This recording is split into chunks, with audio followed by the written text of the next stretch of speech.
নবীজি বলেন মুনাফিকের আলামত হলো চারটা। এক নাম্বার নবীজি বলেন ইদা হাদ্দাসা কাযাবা। প্রকৃত মুনাফিকের এক নম্বর আলামত হলো যখন কথা বলে মিথ্যা কথা বলে। এই মিথ্যা কথা বলার রোগ মুমিনদের মধ্যে আছে না নাই? এটা আমাদেরকে বাদ দিতে হবে, কারণ এটা হলো মুনাফিকের আলামত। ওয়া ইদা ওয়াদা আখলাফা, ওয়াদা খেলাফ করা এটা মুনাফিকের আলামত। ইদা তুমিনা খানা, আমানতের খেয়ানত করা মুনাফিকের আলামত। ওয়া ইদা তাখাসামা ফাজারা, মুনাফিকের আরেকটা আলামত হলো যখন মুনাফিকের কারো সাথে তর্ক বিতর্ক হয়, মুনাফিক তখন যৌক্তিক শালীন কথা বলে না, বরং বকাঝকা দেয়, খারাপ কথা কয়। দেখেন না, আমাদের সমাজে এখন কিছু মানুষ আছে কথাবার্তার শুরুতেই বকাঝকা দেয়, ঠিক কিনা? ও মনে করে যে আমি খুব পাওয়ারফুল, হ্যাডামওয়ালা, আর আমার নবী বলেন তোর মধ্যে মুনাফিকের জীবাণু আছে, ঠিক কিনা বলেন? এই জীবাণু ওকে আজ অথবা কাল শেষ করে দিবে। সর্বশেষ পরিণতি কি হতে পারে? ঈমানবিহীন মৃত্যু, অনন্তকালের জাহান্নাম, ঠিক কিনা বলেন? এজন্য মুনাফিকের আলামত যদি আমাদের মধ্যে থাকে বাহির করতে হবে। মুনাফিকের আলামত গুলার মধ্যে অন্যতম আলামত হলো আমানতের খেয়ানত করা। এটা মুনাফিকের স্বভাব, আর আমানতের হেফাজত করা এটা মুমিনের স্বভাব। দুই নাম্বার, কেন মুমিন আমানতের হেফাজত করবে? কারণ রাসূলুল্লাহ সাল্লাল্লাহু আলাইহি ওয়াসাল্লাম বলেন লা ঈমানা লিমান লা আমানাতা লা। নবীজি বলেন যার মধ্যে আমানতদারিতা নাই তার ঈমান নাই। একটু চিন্তা করে দেখেন, নবীজি স্পষ্ট কথা, যার মধ্যে আমানতদারিতা নাই তার ঈমান নাই, সোজা কথা।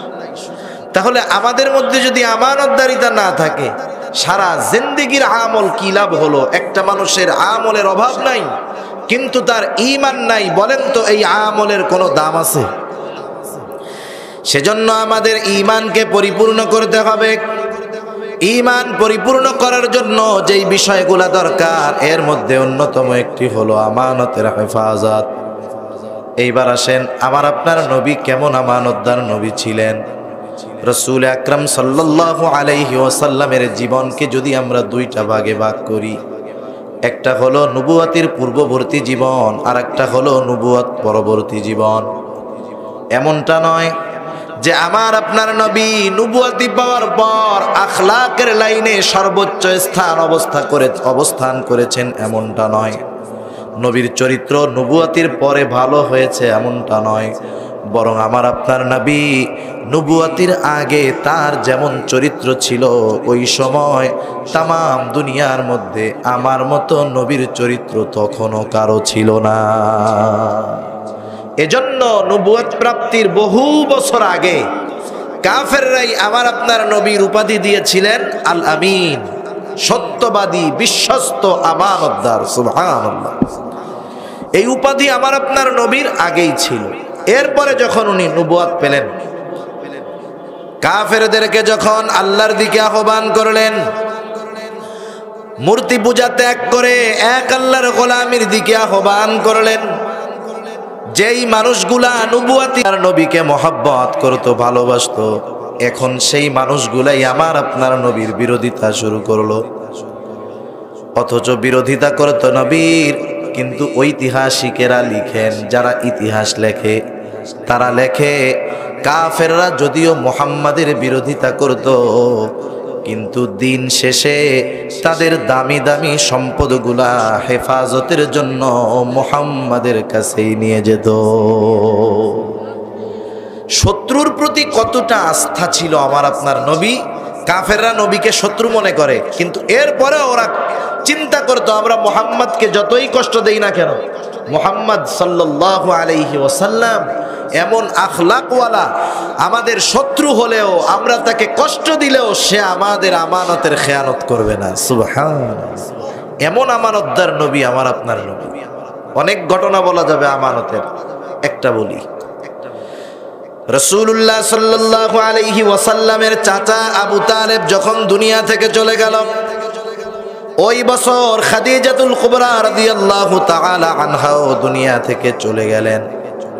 নবীজির বাহিরে যত সমস্যা ছিল আবু তালেব এই ব্যাপারে সহযোগিতা করতেন, আর বাহিরে যত কষ্ট ক্লেশ হোক না কেন, নবীজি যখন ঘরে ফিরতেন খাদিজাতুল কুবরা রাদিয়াল্লাহু তাআলা আনহার স্পর্শে সারা দিনের ক্লান্তি আমার আপনার নবী ভুলে যেতে। ঘরে সান্ত্বনা দেওয়ার মানুষও চলে গেছে, বাহিরে যিনি সাহায্য করতেন তিনিও চলে গেছে। কাফেররা এবার তাদের সামনের রাস্তা ফাঁকা পাইল, যে এখন তো আবু তালেব নাই, এখন যদি মুহাম্মদকে মাইরা ফেলি কেউ আর বাধা দিবে না। তারা মজলিস করলো, মিটিং করলো, মুহাম্মদকে আর দুনিয়ায় রাখা যাবে না।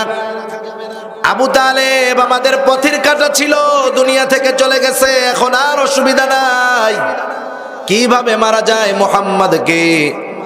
তারা পরামর্শ করতেছে। পরামর্শ হলো নির্দিষ্ট কোনো ব্যক্তি মুহাম্মদকে হত্যা করবে না। মুহাম্মদকে হত্যাকাণ্ডে প্রত্যেকটা গোত্র থেকে এক একজন যুবক থাকবে। তাতে কি হবে, এই হত্যাকাণ্ডে যখন প্রত্যেকটা গোত্রের সম্পৃক্ততা থাকবে তখন কেউ কাউকে দোষারোপ করার সুযোগ পাবে না। সব গোত্রের থেকেই তো হত্যা করছে মুহাম্মদকে, কে কারে দোষ দিবে, সুতরাং আর অসুবিধা হবে না। ওরাই প্ল্যান করছে। ওই দিন আমার আপনার নবীকে আল্লাহ তাআলা জানায় দিলেন, হাবিব আপনি প্রস্তুত থাকেন, যে কোনো মুহূর্তে আপনার প্রতি হিজরতের আদেশ আসতে পারে। নবীজি তৈয়ার, কিন্তু কোন দিন হিজরত হবে আল্লাহ তাআলা এটা বলেন নাই। কাফেররা একদিন সিদ্ধান্ত নিল, আজকেই মোক্ষম সুযোগ, আজকেই আধার রাতে মুহাম্মদকে দুনিয়া থেকে চিরতরে বিদায় করে দেওয়া হবে। রাতের আধারে তারা মুহাম্মদকে দুনিয়া থেকে বিদায় করে দেওয়ার ষড়যন্ত্র করতেছে। আর আল্লাহ তাআলা আমার আপনার নবীকে জানিয়ে দিলেন, হাবিব আজকে রাত্রেই হবে আপনার হিজরতের সফর। ওরা হত্যার ষড়যন্ত্র করছে রাত্রে, আর আল্লাহ তাআলা বললেন আজ রাতেই আপনার হিজরতের সফর শুরু হবে। রাসূলুল্লাহ সাল্লাল্লাহু আলাইহি ওয়াসাল্লাম অতি গোপনে আবু বকর সিদ্দিক রাদিয়াল্লাহু তাআলা আনহুকে জানায় দিলেন সফর সঙ্গী হিসাবে উনি থাকবে। নিজের ঘরের মধ্যে হযরত আলী রাদিয়াল্লাহু তাআলা আনহুকে নিয়ে উনি আছেন। ইতিমধ্যে কাফেররা ঘরের চারদিক ঘিরে ফেলছে। আল্লাহ তাআলা জানায় দিয়েছেন, কাফেররা আমার আপনার নবীর ঘরের চারদিক ঘিরে রাখছে খোলা তলোয়ার হাতে। বলেন তো, তামাম দুনিয়ার মানুষ যদি কারো ক্ষতি করতে চায় আর আল্লাহ তাআলা যদি তাকে হেফাজত করে, তামাম দুনিয়ার মানুষ মিলে তার কোনো ক্ষতি করতে পারবে নাকি? আবার আল্লাহ তাআলা যদি কাউকে বিপদ দিতে চায়, তামাম দুনিয়ার সব মানুষ সব প্রযুক্তি ব্যবহার করে ওই বিপদ থেকে কেউ কাউকে বাঁচাতে পারবে না। কারণ কি? কারণ হলো ফাল্লাহু খায়রুন হাফিজা, আল্লাহ তাআলা হলেন উত্তম নিরাপত্তা দানকারী, উত্তম হেফাজতকারী। রাসূলুল্লাহ সাল্লাল্লাহু আলাইহি ওয়াসাল্লাম ঘরের মধ্যে হযরত আলী রাদিয়াল্লাহু তাআলা আনহু সাথে, নিজের ঘরে আলী রাদিয়াল্লাহু তাআলা আনহুকে রেখে নবীজি হিজরতের সফর শুরু করেছেন। আলী রাদিয়াল্লাহু তাআলা আনহুকে নিজের ঘরে রেখে যাওয়ার কারণ হলো, নবীজি যখন হিজরতের সফর শুরু করবে তখনও কাফেরদের কিছু সম্পদ আমার আপনার নবীজির কাছে আমানত ছিল। চিন্তা করে দেখেন, ঘরের চতুর্দিকে শত্রু, কাফেরদের আমানত নবীজির কাছে। মাতৃভূমি ছেড়ে সুদূর মদিনার পানে রওনা হবেন পয়গম্বর। এত চিন্তা, এত ভীতির মাঝেও আমার আপনার নবী আমানতের ব্যাপারে কতটা সচেষ্ট। স্বাভাবিক, নিজের জন্য যদি চিন্তা করি আমরা কি করতাম? আমরা চিন্তা করতাম যাদের জন্য এলাকা ছাড়া লাগতেছে, যাদের জুলুম অত্যাচারে আমাকে আমার মাতৃভূমি ত্যাগ করা লাগতেছে, ওদের সম্পদ কিসের ফেরত দেওয়া দেই, যা আছে ওইগুলাও নিব, আরো যদি কিছু পারি গাঠি বুসকা বাইন্দা এরপরে আমি এলাকা ছাড়বো। ঠিক কিনা বলে? অথচ আল্লাহর নবী ওই বিপদের মুহূর্তে, কঠিন মুহূর্তে কাফেরদের আমানতের ব্যাপারে কতটা সচেষ্ট এবং সতর্ক আমরা সেই নবীর উম্মত, কিন্তু আমাদের আমানতদারিতার অবস্থা কি আল্লাহই ভালো জানে, ঠিক কিনা বলে? সেজন্য আমাদেরকে আমানতদার হতে হবে। কিন্তু আমি যদি না জানি আমানত কি জিনিস, কোথায় কোথায় আমানত, আমি কেমনে আমানতদার হব? সেজন্য কোন জায়গায় আমানত আছে, কোথায় আমানতের হেফাজত করতে হবে আমাদের জানার দরকার আছে না নাই? কষ্ট হবে না তো আপনাদের? একটু খেয়াল দিয়ে শুনেন, ইনশাল্লাহ কাজে লাগবে। এক নাম্বার বিষয় হলো, আমরা মনে করি যে আমানত মনে হয় শুধু সম্পদের মধ্যে। আমার কাছে একজন টাকা পয়সা দিল, আমি এই টাকা পয়সা যথাসময়ে তার মালিককে ফিরাইয়া দিলাম, আমি মনে করি আমি বড় আমানতদার। মানুষও মনে করে লোকটা বড় আমানতদার। এতটুকুর মধ্যে আমরা আমানতদারিতাকে সীমাবদ্ধ করে ফেলছি। কিন্তু আমানতদারিতা এত সংক্ষিপ্ত বিষয় নয়, ব্যাপক এক জিনিস, যেগুলো আমার মনে আসে আমি কয়েকটা এর মধ্যে থেকে বলবো, এরপর ইনশাল্লাহ সামনে যাব। তাহলে আমানত এক নম্বরে হয় সম্পদের মধ্যে। কিসের মধ্যে হয়? সম্পদের মধ্যে। কেউ যদি আমার কাছে কোনো সম্পদ আমানত রাখে, আমার দায়িত্ব হলো যথা সময়ে এই আমানতের সম্পদ তার মালিকের কাছে ফিরায় দেওয়া। অনেক সময় এমন হয়, অনেক ছোট বাচ্চা আছে, ইয়াতিম নাবালক, তার বাবা মা সব মারা গেছে, আমার অধীনে তার সম্পদ আছে, সে আমার অধীনে আছে। আমার দায়িত্ব হলো এই ইয়াতিমের সম্পদগুলা যথাযথভাবে রক্ষণাবেক্ষণ করে যথাসময়ে ইয়াতিম যখন বড় হবে, বুঝবে, তার সম্পদ তাকে ফিরাইয়া দেওয়া। অনেক সময় এমন হয়, অনেকের সম্পদ আমার কাছে আছে কিন্তু তার মনে নাই। আমার দায়িত্ব হলো তার মনে থাকে না থাকুক, মনে না থাকে না থাকুক, অসুবিধা নাই। আমার দায়িত্ব হলো নিজ দায়িত্বে সম্পদটা তার কাছে ফিরাইয়া দেওয়া। এ আদেশ আল্লাহ তাআলার। পবিত্র কোরআনুল কারীমের সূরাতুন নিসা ৫৮ নম্বর আয়াত, আল্লাহ রাব্বুল আলামিন বলেন, ইন্নাল্লাহা ইয়া'মুরুকুম আন তুআদ্দুল আমানাতি ইলা আহলিহা। আল্লাহ রাব্বুল আলামিন বলেন, নিশ্চয়ই আল্লাহ তাআলা তোমাদেরকে আদেশ করতেছেন, ইন্নাল্লাহা ইয়া'মুরুকুম, কি আদেশ? আন তুআদ্দুল আমানাতি ইলা আহলিহা, আল্লাহর আদেশ হলো তোমরা আমানত তার প্রকৃত হকদারের কাছে ফিরায়া দাও। সেজন্য আমার আপনার অধীনে, আমার আপনার কাছে যদি কারো সম্পদ থাকে, আমানত থাকে, দায়িত্ব হলো যথাসময়ে যথাযথভাবে মূল আমানতের জিনিস তার মালিকের কাছে ফিরায়া দেওয়া। বলেন তো এই আদেশটা কার? আল্লাহর আদেশ মানতে হবে। আমি যদি আল্লাহর আদেশ অমান্য করি, অনেকগুলা পাপ হবে। অনেকগুলা পাপের মধ্যে একটা পাপ হলো খেয়ানতকারীদের তালিকায় আমার আপনার নামটা চলে যাবে। সেজন্য এক নাম্বার সম্পদের মধ্যে আমানত, দুই নাম্বার কথার মধ্যে আমানত। কথা আবার আমানত হয় কেমনে? আমার আপনার নবী বলেন, ইদা হাদ্দাসার রাজুলু সুম্মা ইলতাফাতা ফাহিয়া আমানাতুন। নবীজি বলেন, যখন কোনো মানুষ কথা বলে, সুম্মা ইলতাফাতা, অতঃপর এদিকে সেদিকে তাকায়। একটা মানুষ যখন আমার আপনার কাছে কথা বলতে আসে, কথা বলে আর এদিকে সেদিকে তাকায়, এর কারণ হলো সে চায় না ওই কথা আপনি আমি ব্যতীত অন্য কেউ শুনতে পারো, অন্য কেউ জেনে যাক, অন্য কেউ এই কথা বলাটা দেখুক, এটা সে চায় না। সে চায় কথাটা গোপন যেন থাকে। আল্লাহর নবী বলেন, যখন কোনো মানুষ কথা বলে আর এদিকে সেদিকে তাকায়, ওই লোকটা যেই কথাটা বলে, ফাহিয়া আমানাতুন, সেই কথাটা হয়ে যায় আমানত। সুবহানাল্লাহ। কিন্তু আমাদের অভ্যাস কি? আমাদের খাসলাত কি? আমাদের খাসলাত হলো, আমার কাছে যখন কেউ কোনো কথা বলার পরে বলে, হুজুর এটা আপনাকে বললাম, আপনি আর কাউকে বললেন না, আমি এই কথা আর হজম করতে পারি না, আমার পেটের মধ্যে গিয়ে ওই কথাটা কেমন জানি মারামারি শুরু করে দেয়। এখন আমি কি করি?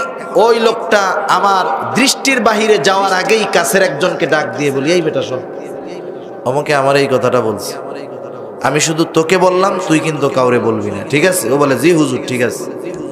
এখন বলেন, আমি যেই কাজ করলাম, আমাকেও তো কাউকে বলতে মানা করছিল, আমি তো কথা রাখি নাই, ও কি রাখবে? ও আগে চিন্তা করবে, হুজুরেও তো বলতে মানা করছিল, হুজুর যেহেতু আমার কাছে বলছে, তাহলে মনে হয় বলা যায় যাচ্ছে।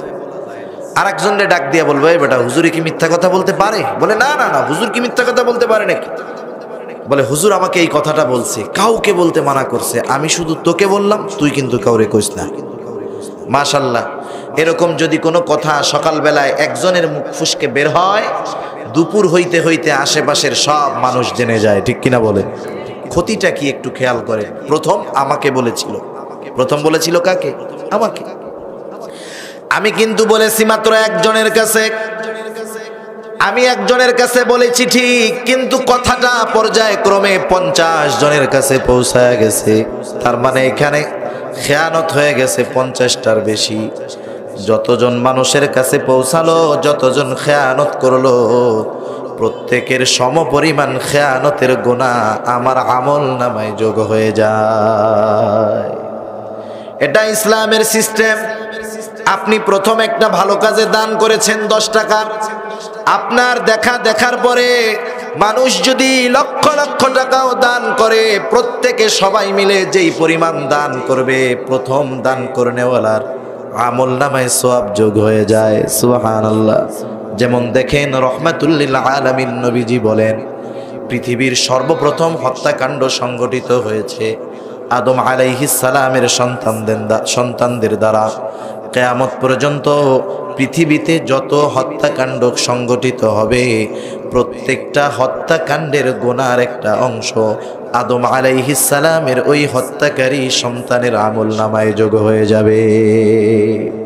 সেজন্য আমি যদি কোনো কথার খেয়ানত করি, আমার পরে আমার কারণে ওই কথাটা যত দূর বিস্তৃত হবে, যতজন খেয়ানত করবে, যতজনের কানে পৌঁছাবে, সবার গুনাহ আমার আমল নামায় যোগ হয়ে যাবে। এই জন্য কথার মধ্যেও আছে খেয়ানত। 3 নাম্বার, প্রত্যেকটা দায়িত্ব হলো আমানত।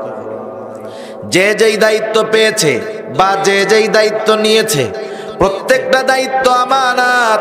কেউ যদি তার দায়িত্ব পরিপূর্ণভাবে পালন না করে, ওই দায়িত্বের বিপরীতে যেই বেতন আছে, ওই দায়িত্বের বিনিময়ে যেই বিনিময় আছে, ওই বিনিময়টা যদি পরিপূর্ণ গ্রহণ করে, আর যদি দায়িত্বে অবহেলা করে, নিঃসন্দেহে লোকটা দায়িত্বের খেয়ানতকারী হিসাবে সাব্যস্ত হয়ে যায়।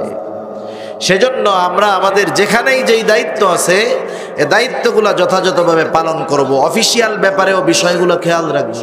অনেক সময় হয় আমরা বিভিন্ন অফিসে চাকরি করি, অফিসিয়াল প্যাড থাকে, মোবাইল থাকে, টেলিফোন থাকে, কলম থাকে। অফিসিয়াল কোনো আসবাব যদি ব্যক্তিগত কাজে ব্যবহার করার অনুমতি না দেওয়া হয়, আর ওই জিনিস যদি ব্যক্তিগত কাজে ব্যবহার করা হয়, নিঃসন্দেহে এটা আমানতের খেয়ানত হবে। সেজন্য দায়িত্ব আমানত, রাষ্ট্রীয় দায়িত্ব আমানত, রাষ্ট্রের সম্পদ আমানত। জানমাল আল্লাহ তাআলার পক্ষ থেকে আমার আপনার কাছে আমানত। আল্লাহ তাআলা কোরআনুল কারীমের মধ্যে বলেন, ইন্নাল্লাহা আশতারা মিনাল মুমিনিনা আনফুসাহুম ওয়া আমওয়ালাহুম বিআন্না লাহুমুল জান্নাহ। আল্লাহ তাআলা বলেন, নিশ্চয় আল্লাহ তাআলা মুমিনের জান এবং মালকে জান্নাতের বিনিময়ে কিনে নিয়েছেন। সেজন্য মূলত এই জানমালের মালিক আমি না। জানমালের মালিককে একটু জোরে বলেন তো। জানমালের মালিক হলেন আল্লাহ। এই জানমাল আমার আপনার কাছে আমানত। মাসআলা হলো, আমানতের জিনিস দ্বারা উপকৃত হওয়া যায় না, আমানতের জিনিস ব্যবহার করা যায় না। আপনার আমার কাছে কেউ যদি হঠাৎ করে এসে বলে, ভাই এই 500 টাকা আপনার কাছে আমানত রাখেন। আমার পকেটে 500 টাকা, আমি সামনে দেখলাম অনেক সুন্দর মাছ। আমি যদি চিন্তা করি ওই ব্যক্তি যেই টাকাটা আমানত রাখলো, এই টাকাটা দিয়ে আমি মাছ কিনে নিয়ে যাই, বাড়ি থেকে অন্য 500 টাকা তাকে দিয়ে দিব, আমার এই চিন্তা ভুল, আমার এই কর্ম ভুল। কারণ সে যেই টাকাটা আমার কাছে আমানত রেখেছে, হুবহু সেই টাকাটাই আমাকে সংরক্ষণ করতে হবে। আমি কি যদি ছিঁড়া টাকা দিয়ে থাকি, ওই ছেঁড়াটাই সংরক্ষণ করতে হবে। নতুন দিলেও নতুনটাই রাখতে হবে, একেবারে হুবহু যেটা দিচ্ছি সেটাই রাখতে হবে। ব্যবহার করতে পারবো না, পরিবর্তন করেও দিতে পারবো না। এই জানমাল আমার আপনার কাছে আমানত, ব্যবহার করার অনুমতি নাই আমানত হিসাবে। কিন্তু আল্লাহ দয়াময়, আল্লাহ তাআলা আমাকে আপনাকে এই জানমাল ব্যবহারের অনুমতি দিয়েছেন, তবে নির্দিষ্ট গণ্ডির ভিতর। কত সুন্দর সিস্টেম ইসলামের মধ্যে। নবীজি বলেন অপচয় করা যাবে না। অপচয়বিহীন কেউ যদি পরিবারের জন্য ব্যয় করে, নবীজি বলেন সেটা সাদকা। সুবহানাল্লাহ বলে আপনি পরিশ্রম করে আপনার স্ত্রী সন্তান মা বাবাকে ভালো খাওয়ান। শুধু যে দায়িত্ব পালন করেন তা নয়, স্ত্রী সন্তান মা বাবাকে ভালো খাওয়ানো, ভালো পড়ানোর কারণে কবুল সাদকার সওয়াব আল্লাহ আমলনামায় দিয়ে দেয়। পরিবারের জন্য ব্যয় করেন, অসুবিধা নাই। আপনার একটু ভালো কাপড় পরতে মন চায়, পরেন, অসুবিধা নাই।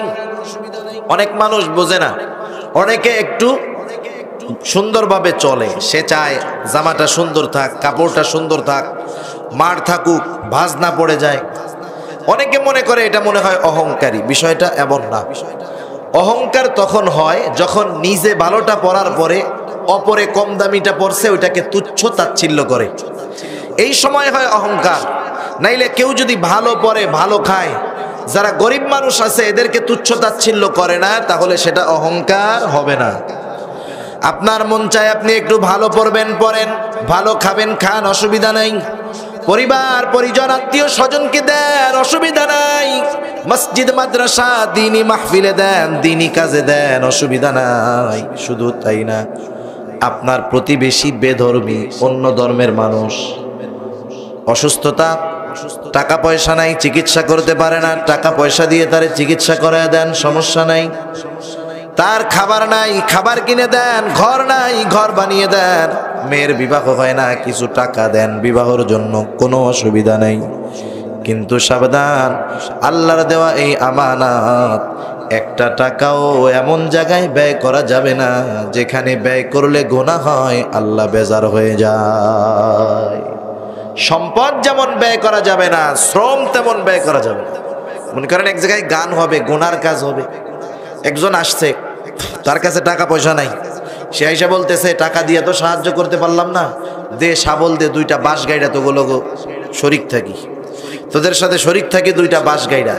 এই যে শ্রম গুনার কাজে ব্যয় করলো, সে আল্লাহর দেওয়া এই শক্তি অপচয় করলো, ব্যয় করলো গুনার কাজে, সেও আমানতের খেয়ানতকারী। খেয়াল রাখতে হবে। আল্লাহ তাআলার পক্ষ থেকে যেই শরীয়তের বিধিবিধান দেওয়া হয়েছে সেটাও আমানত। আল্লাহ তাআলা কোরআনুল কারীমের মধ্যে বলেন, ইন্না আরাদনাল আমানাতা আলাস সামাওয়াতি ওয়াল আরদি ওয়াল জিবাল ফাআবাইনা আন ইয়াহমিলনাহা ওয়া আশফাকনা মিনহা ওয়া হামালাহাল ইনসান। আল্লাহ রাব্বুল আলামিন বলেন, আমি এই আমানত আসমানের কাছে, জমিনের কাছে, পর্বতের কাছে পেশ করলাম, তারা এই আমানত বহন করলো না। কি সেই আমানত? মুফাসসিরিনে কেরাম বলেন, সেই আমানত হলো কোরআন, সেই আমানত হলো শরীয়তের বিধিবিধান। এই আমানত মানুষ গ্রহণ করেছে।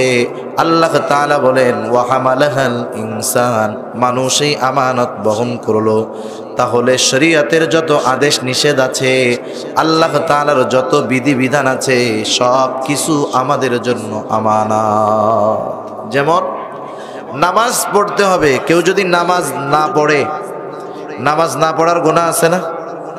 এই যে রোজার মাস আসতেছে, রোজা যদি না রাখে গুনাহ আছে না? নামাজ পড়তে হবে, রোজা রাখতে হবে, আদেশটা কার? আল্লাহ তাআলার। এখন কেউ যদি নামাজ না পড়ে, রোজা না রাখে, এই কারণে এক গুনাহ। আর আল্লাহর আদেশ ছিল এটা, এই আদেশ ছিল আমানত। আদেশ অমান্য করার দ্বারা আমানতের খেয়ানত হলো, ওর দ্বারা আর এক গুনাহ। আল্লাহ তাআলা নিষেধ করেছেন হারাম খাবা না, সুদ খাবা না, ঘুষ খাবা না, মদ খাবা না। আল্লাহ নিষেধ করেছেন। কেউ যদি সুদ খায়, ঘুষ খায়, মদ খায়, গুনাহ আছে না নাই? ওই গুনাহ করলো, এই জন্য শাস্তি আছে। আবার নিষেধ ছিল আল্লাহর, এই নিষেধটাও আমানত। নিষেধ অমান্য করার কারণে আমানতের খেয়ানতকারী হতে হয়।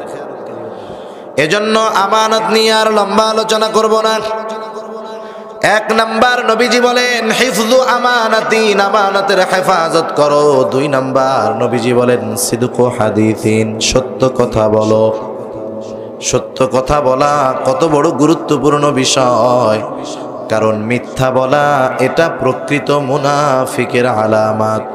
মুনাফিক কথায় কথায় মিথ্যা বলে, আর মুমিন জীবন চলে যায় তবু সে মিথ্যা বলতে রাজি নয়। সত্য হলো মুমিনের ভূষণ। অনেক সময় এমনটা হয়, একজন মানুষ সামনাসামনি মিথ্যা কথা বলে না, খুব সতর্কতার সাথে থাকে, কিন্তু প্রযুক্তির কারণে অনেক সময় অনেকে অনিচ্ছায়ও মিথ্যা কথা বলে ফেলে। মোবাইল ফোনের কারণে মিথ্যা কথা বলে ফেলে। ওই মানুষটা, যেই মানুষটা সামনাসামনি মিথ্যা বলতে অপছন্দ করে, মোবাইলের কারণে সেও মিথ্যা কথা বলে ফেলে। মনে করেন সে আসবে আপনাদের এইখানে, আছে কোথায়? আছে হলো সে মনে করেন ওই ফেরি পার হইছে, ফেরি পার হওয়ার হলো আপনি ফোন দিছেন, গোয়ালন্দ বা ওইদিকে আছে, এখনো ওই যে আর একটা মোড় আছে, কি গোয়ালন্দ মোড় না কি বলে, ওইখানে এখনো আসে নাই, রাজবাড়ির মোড়ের পরে। ওনারে ফোন দেওয়ার সাথে সাথে উনি বলতেছে, এই তো ভাই আমি এই যে গোয়ালন্দ মোড়ের কাছাকাছি আসছি, এই তো গোয়ালন্দ মোড় চলে আসছে। অথচ ফেরিঘাট থেকে রাস্তা আরো প্রায় 12-13 কিলোমিটার, তাই না? আল্লাহ না করুক যে আকারে বাংলাদেশে রোড অ্যাক্সিডেন্টে মানুষ মারা যায়, ওই লোকটা ওইখান থেকে ওই পর্যন্ত পৌঁছাইতে পারবে কিনা এর কোনো নিশ্চয়তা আছে? কত মর্মান্তিক ঘটনা আমরা মাঝে মধ্যে দেখি, শুনি, পড়ি। এই যে কয়েকদিন আগে ঢাকা শহরে একজন মহিলা, সে তার স্বামীর জন্য দুপুরে খাবার রেডি করছে। স্বামীকে ফোন দিল, কত দূর আছেন? বলেই তো কাছে চলে আসছি। বলতেছে আমি আপনার জন্য ভাত নিয়ে টেবিলে বসে আছি। স্বামী বলতেছে শোনো, তুমি ভাত প্লেটের মধ্যে বেড়ে ফেলো। মহিলা বলতেছে না, আপনি আসেন, ভাত ঠান্ডা হয়ে যাবে। স্বামী বলতেছে আমি এতটা কাছে, প্লেটে ভাত বাড়ো, আমি আসতে আসতে ভাতটা গরমই থাকবে। এইবার স্বামীর জন্য অপেক্ষমান স্ত্রী, ভাত ঠান্ডা হয়ে গেছে, তরকারি ঠান্ডা হয়ে গেছে, স্বামীর আসার নামে খবর নাই। একটু পরে তার কাছে খবর আসলো, তার কলিজার টুকরা স্বামী মোটরসাইকেল অ্যাক্সিডেন্ট করে দুনিয়া থেকে চলে গেছে। অথচ দেখেন কতটা নিশ্চিত, নিজে বলতেছে যে আসো, আসতে আসতে ভাত ঠান্ডা হবে না। সেজন্য অত দূর থেকে পৌঁছানোর কোনো নিশ্চয়তা নাই। আল্লাহ না করুন এই কথাটা বলার পর রোড অ্যাক্সিডেন্টে মারা গেল লোকটা, জীবনের শেষ কথাটা হয়ে গেল মিথ্যা কথা। আবার কি হলো, বন্ধুর কাছে বলছে আমি তো এই যে মোড়ে আছি। বন্ধু যখন জানছে যে অ্যাক্সিডেন্ট করে মারা গেছে ফেরিঘাটের কাছে, ও কি বলবে, হায় রে দোস্ত, মরার আগেও মিথ্যা কথা কইয়া মরলি, তোর মরার কথা ছিল কই, তুই মরলি কই? ঠিক না? এজন্য মোবাইল ফোনেও আমরা মিথ্যা কথা বলবো না, খুব সতর্ক থাকবো।